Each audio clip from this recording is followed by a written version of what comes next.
Hess, the doyen of women's giant slalom skiing, completed the 2 legs of the course in 2 minutes 22.12 seconds, the second in 1:13.31. Second was Tamara McKinney of the United States in 2:22.87, and third was Hani Wenzel of Liechtenstein in 2:23.66. The women had to battle against steady rain and persistent mist, which had caused the postponement of yesterday's events.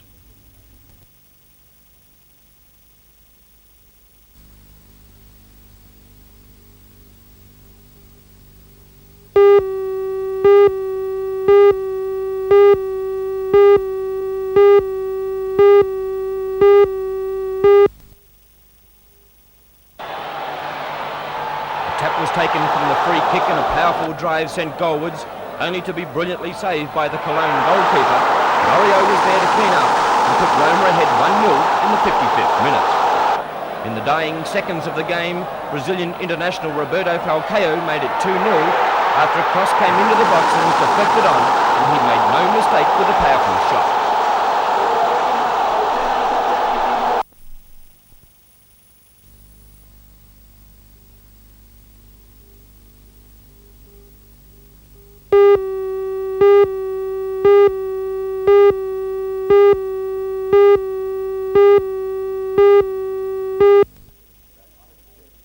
Back. And I have a cheque here which the cheque was is made out handed to the over by Fairhaven NBN's Centre, promotions manager, Mr. $500. Gary Daly, to Fairhaven's Graham Gondo.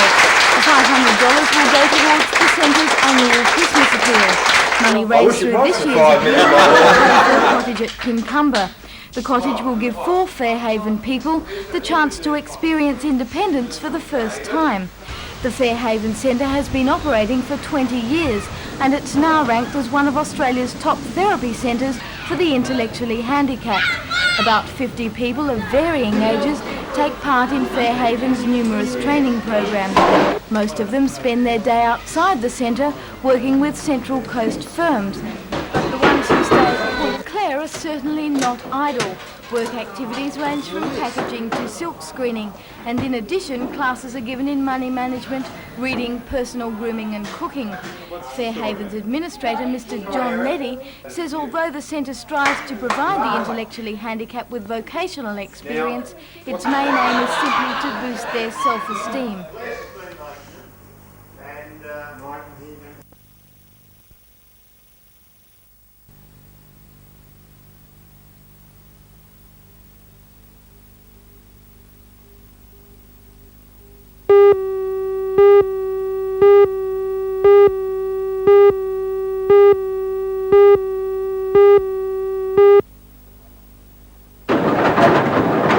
Today's demonstration at Torres Steel gave a rear view of a long-wall mining machine. Usually the machines are only ever assembled underground. In an operation, the conveyor wall would be 145 metres long. The system works by the cutting plate moving back and forth along the wall, literally chewing coal out of the face as it goes. The operator can stand well clear using a radio control unit to manipulate the cutters. The highly mechanised system has its own roof supports. When it is assembled underground in BHP's Macquarie mine, there will be 97 of these hydraulically operated supports. Longwall mining is not new to the country, but this is the first machine to be built locally, and it has a 65% Australian content. The obvious advantage of the whole system is productivity, something like 8 times conventional underground mining. In fact, BHP's mining operations manager says the longwall system is vital to reliability of some of the country's underground mines. We consider longwall mining as the only method we can use that allows us to get into the productivity area that is necessary if we're going to have a combined operation of supplying the steelworks coal requirements plus coal for export. How close does it bring an underground mine to the competitiveness of an open cut? Well,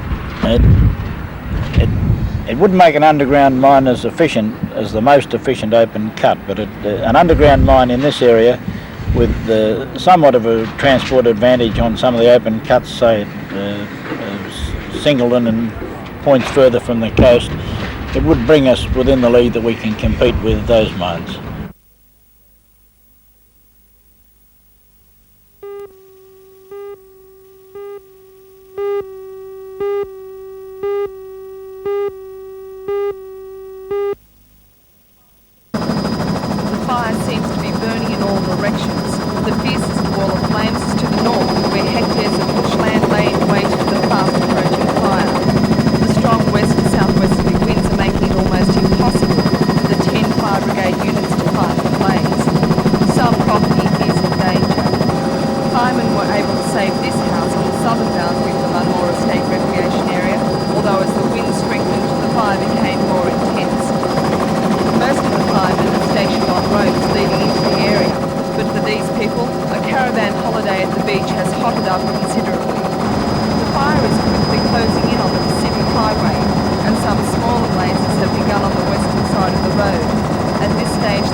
close to the township of Lake Munmora.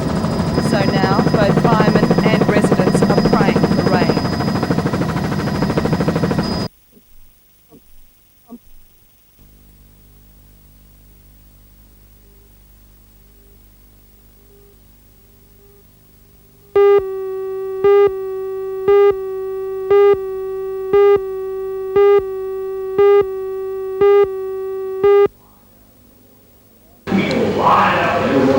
All sections of the business community have been badly hit by the recession, but perhaps the clothing industry has been particularly affected. It seems people just aren't buying as many clothes. One manufacturer feeling the pinch is the Katie's plant at Curry. Katie's is believed to have cut back its staff from almost 600 at the beginning of the year to just under 50. Today's retrenchments follow closely those of 160 workers who lost their jobs just 2 months ago. Apparently those retrenched in the latest move were given economic considerations as the reason for their dismissal. But Katie's management declined to comment on the cutbacks. The 60 workers who received their notice earlier left the plant shortly afterwards. It's believed they each received 2 weeks retrenchment money together with all entitlements. Yesterday we were told their jobs were pretty secure till February. They got extra orders in. And this morning we came in, started work as usual, turned the machinery off, and they informed us that 60 girls were getting their notice, and he just read the names out.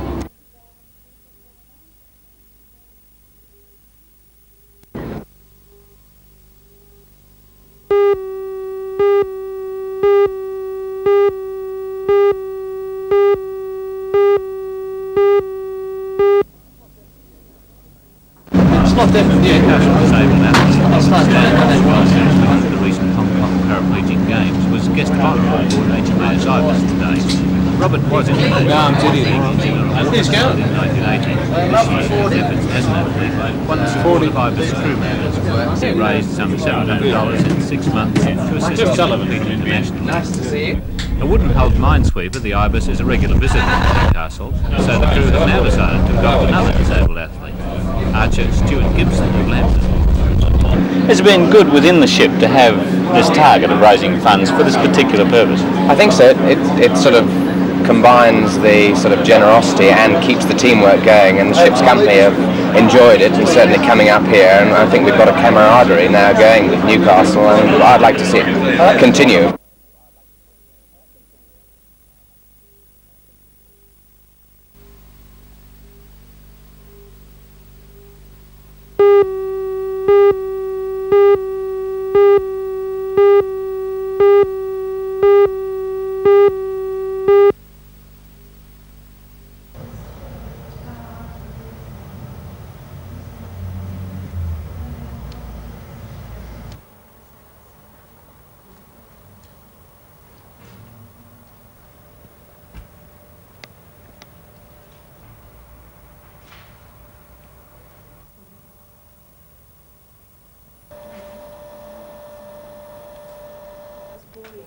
After 40 years.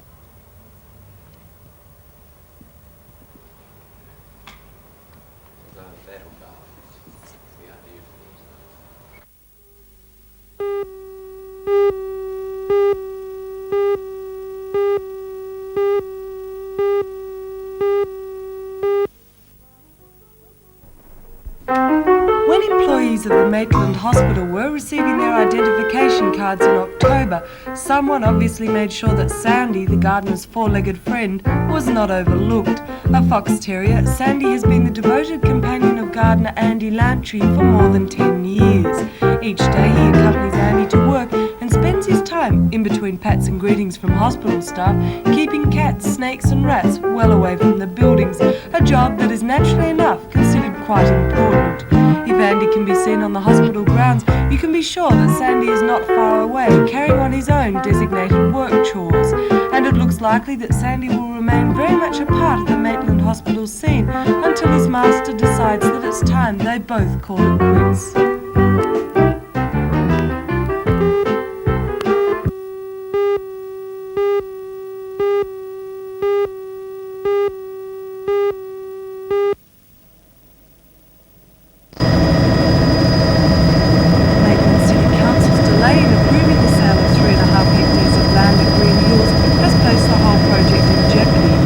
Sydney-based property investment company Combark Holdings had intended to develop a $7.5 million entertainment and business centre, also providing the area with a much-needed youth centre.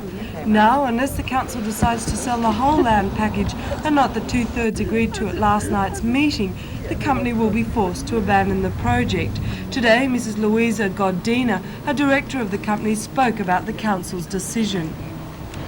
They accepted the plans for 5 acres or 2.02 hectares and didn't permit an option. That option was very important to the viability and feasibility of the whole total plan. So how does that leave your plan for the entertainment centre? In total jeopardy because financially it wouldn't be viable. What's your next step? My next step is to contact the mayor and the town clerk and see if they may not reconsider that option, as it, I think they feel personally the great need for this youth centre and the cinema and the entertainment or leisure complex.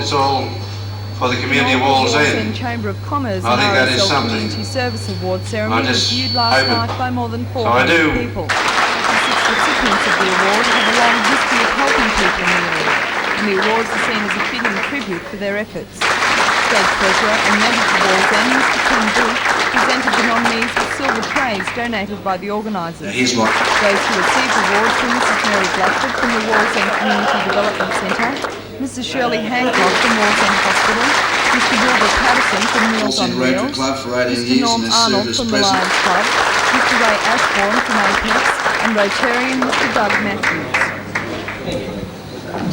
Ladies and gentlemen,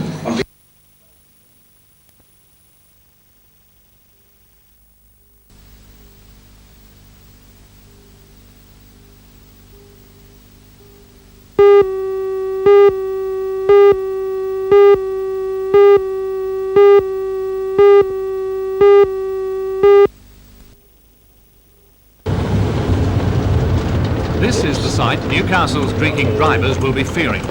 It's the new roadside breath testing station which will go into operation for the first time somewhere in the Hunter region 24 hours from now. The procedure will be similar to that when motorists have been stopped in the past for an alleged breach of the Motor Traffic Act.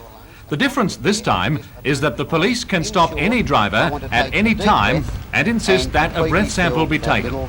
Plastic bag. Straight away. Immediately, please, sir. One deep breath and continue blowing. That's good.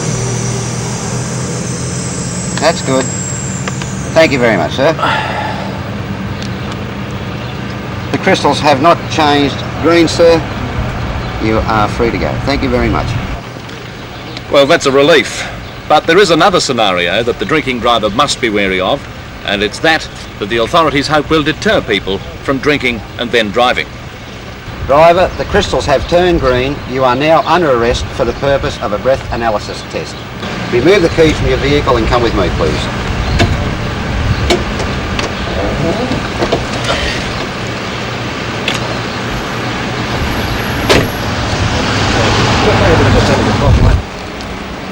Positive test, is it, Sarge? Yes.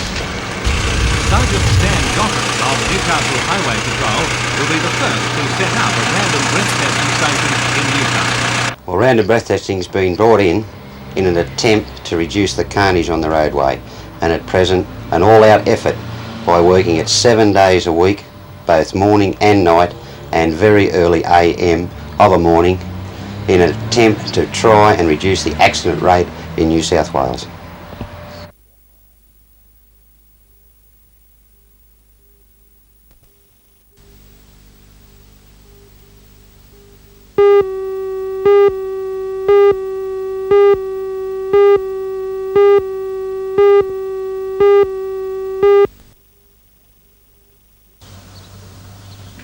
The blaze began in thick, largely inaccessible bush between O'Donnelltown and Holmesville.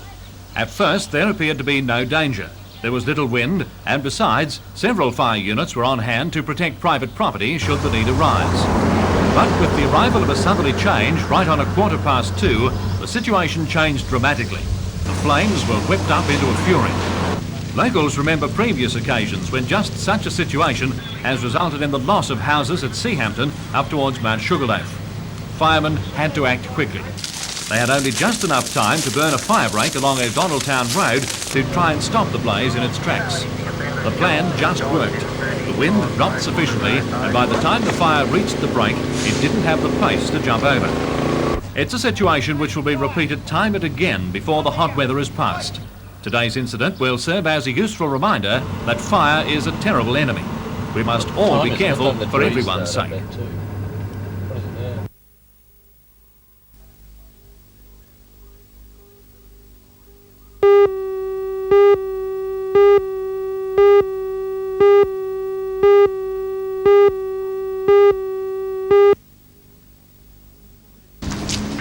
The original Woodlands mansion was built in 1878 by the Joseph Wood family, who owned and operated a brewery in Hunter Street West. In the 1950s, the building was acquired by Mr. William Beaumont, who operated it as a private hospital for more than 25 years. The mansion commands enviable views over the city and along the coastline to Port Stephens and consists of some 26 rooms. Today, though, the 85-square property came up for auction with a reserve price believed to have been in excess of $300,000. More than 25 people attended the auction, and bidding was keen amongst two parties eager to purchase the property. However, neither party reached the reserve. Woodlands will now go on the market, and real estate agent Richard Walker believes that the asking price will be in the vicinity of $350,000.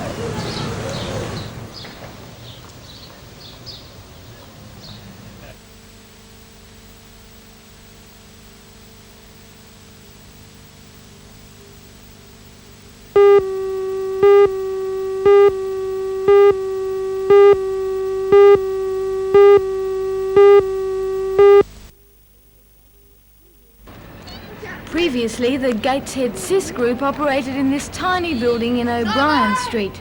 As a result of the cramped premises, the CIS officers were limited in the kind of activities they were able to offer. But that situation has changed. Now, under the name East Lake CIS, the group has access to a scout hall on Pacific Highway. With more space, the CIS can also offer more activities. The first to be introduced was a carpentry course, which after only 2 months is already proving a success. Today, the East Lake CIS proudly showed off its new workshop to 2 local MPs, Mr. Peter Morris and Mr. Don Bowman. The ultimate aim of the CIS group is to set up a woodwork store under the name Oasis. But even though the enterprise is not yet official, they've already had a customer. Mr. Morris was so impressed with the work, he bought a handmade mirror.